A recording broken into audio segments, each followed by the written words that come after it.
దేశంలో మరోసారి వైరస్ గగ్గోలు ప్రారంభమైంది. కొత్తగా రాష్ట్రాలు అడ్వైజరీలు జారీ చేస్తున్నాయి. మాస్కులు మళ్లీ బయటకు తీయాలి అని సూచిస్తున్నారు. శానిటైజర్లు, ఆంక్షలు కామన్ అవ్వబోతున్నాయి. దీనంతటికీ కారణం కొత్త వైరస్ విస్తరణపై భయమే. నిజానికి కరోనాను ప్రజలు మర్చిపోతున్నారు. ఓ పీడకలగా భావిస్తున్నారు. కరోనా లక్షణాలు పూర్తిగా జలుబు, దగ్గులే కావటం, కరోనా ప్రత్యేక చికిత్స లేకపోవడంతో టెస్టులు కూడా చేయించుకోకుండా మామూలు మెడికేషన్ కొనసాగిస్తున్నారు. ఎవరికి వస్తుందో ఎవరికి తగ్గిపోతోందో తెలియడం లేదు. కానీ ఇప్పుడు కొత్త వేరియంట్ ప్రభావం పెరిగిపోతూ ఉండటంతో మళ్లీ గందరగోళం ప్రారంభమవుతోంది.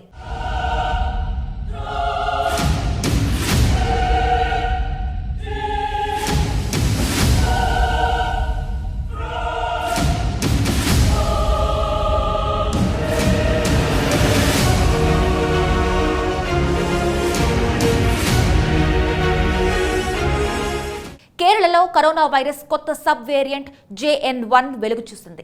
కేంద్ర ప్రభుత్వం అప్రమత్తమయ్యి కోవిడ్ మహమ్మారి సమయంలో తీసుకున్న జాగ్రత్తలు మరోసారి పాటించాలి అని రాష్ట్రాలకు కేంద్ర ఆరోగ్య శాఖ సూచిస్తూ సోమవారం తాజా మార్గదర్శకాలు జారీ చేసింది. పండుగ సీజన్ కావడంతో వైరస్ కట్టడికి తగిన జాగ్రత్తలు తీసుకోవాలి అని సూచించింది. ఇన్ఫ్లుయెంజా తరహా కేసులను జిల్లా స్థాయిలోనే నమోదు చేసి వాటిపై పర్యవేక్షణ ఉంచాలి అని తెలిపింది. ప్రపంచ ఆరోగ్య సంస్థ ఇచ్చిన సూచనల మేరకు తగిన జాగ్రత్తలు తీసుకోవాలి అని తెలిపింది. అంటే కరోనా తరహా జాగ్రత్తలు తీసుకోమని చెప్పినట్లే. JN1 కోవిడ్ వేరియంట్ క్రమంగా విస్తరిస్తోంది. కేరళలోని 78 ఏళ్ల మహిళల్లో ఆ వైరస్ ఆనవాళ్లను గుర్తించారు. చాలా వేగంగా ఆ వేరియంట్ వ్యాపిస్తోందని శాస్త్రవేత్తలు చెబుతున్నారు.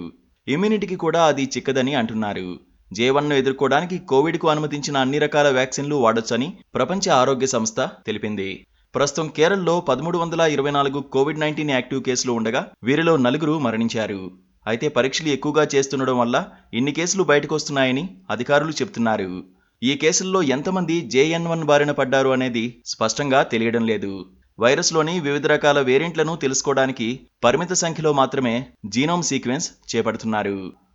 ఒమిక్రాన్ సబ్ వేరియంట్ లేదా పిరోలా వేరియంట్కు సబ్ వేరియంట్గా JN1 వేరియంట్ను రీసెంట్గా భావిస్తున్నారు.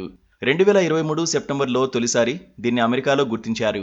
ఈ సబ్ వేరియంట్కు చెందిన 15 కేసుల్ని చైనాలో కూడా పసిగట్టారు.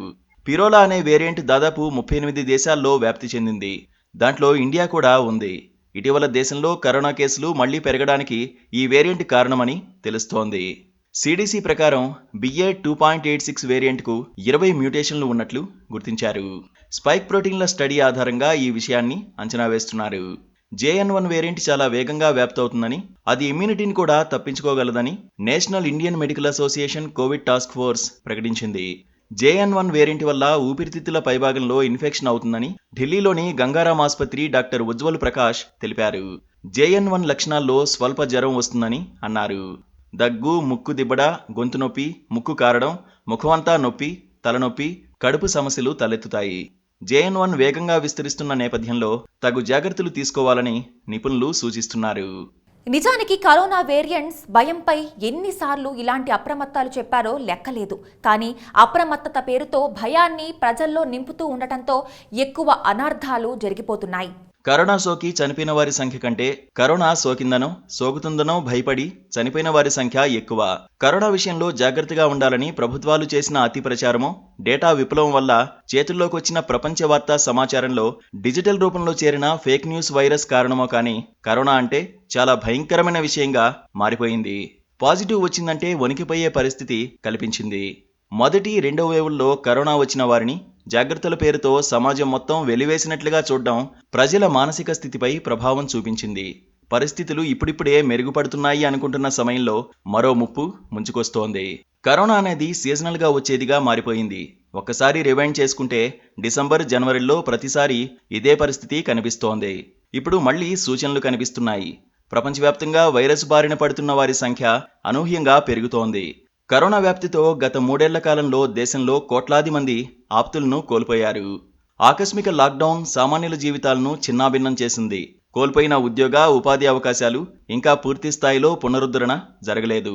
ఆర్థిక సంక్షోభం ప్రజలను వెంటాడుతూనే ఉంది.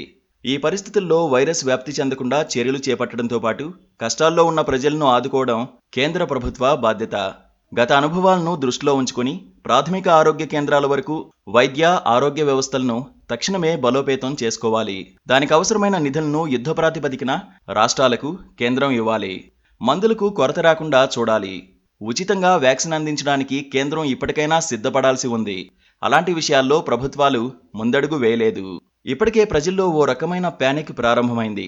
3 రోజుల్లోనే దీనిపై విపరీతమైన చర్చ జరుగుతోంది. మీడియాలో విస్తృతంగా భయపెట్టడం కూడా ప్రారంభమైంది. ఆ వేరియంట్ ఇంత ప్రమాదకరమట, అంత ప్రమాదకరమట అనే దగ్గర నుంచి లాక్డౌన్ వరకు చర్చలు జరుగుతూనే ఉన్నాయి. ముందుగా కేంద్రం ఇలాంటి భయానక వాతావరణాన్ని నియంత్రించే ప్రయత్నం చేయాలి. ఇందుకోసం కఠిన నిర్ణయాలు తీసుకోవాలి. కరోనాపై అతి సమాచారం కాకుండా అసలైన సమాచారం మాత్రమే ప్రజలకు చేరేలా నిర్ణయం తీసుకోవాలి.